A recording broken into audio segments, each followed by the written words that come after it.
When I was discharged from the service, I came back to the Bay Area from Los Angeles and was looking for a job.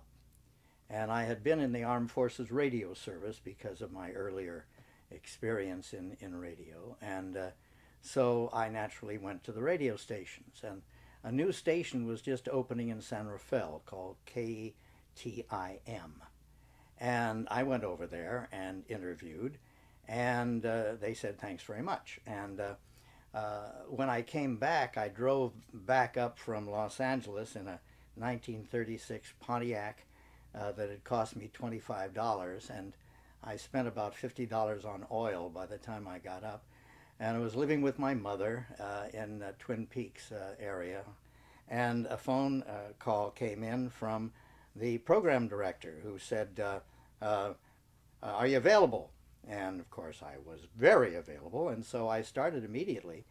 I was going to get rid of the Pontiac, and instead I commuted from Twin Peaks to San Rafael every day for a year or so, and became a disc jockey at this new station.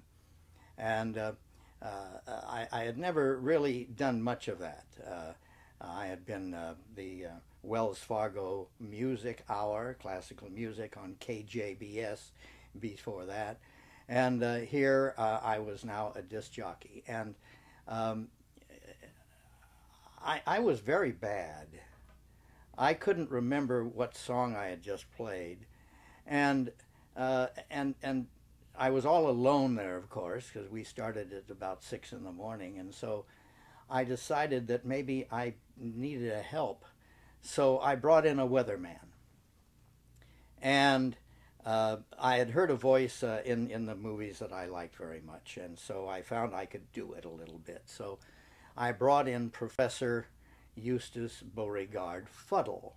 And of course, that's where the name Fuddle came from, because he never knew what the weather was going to be like anyway. And in Marin County, you weren't sure anyway. So anyway, I started using this voice for him, and brought him in, and I enjoyed that. I had something to do now instead of just playing these records. And when I would go down for coffee down the street, why people would say, hey, where's the professor? And of course, I finally realized somebody must be listening to that station, if only in the area of the coffee shop. And so I kept that character. And that's about all I did for a long time, was just that one character, until later on when I had the opportunity to get into television, and so that's the beginning.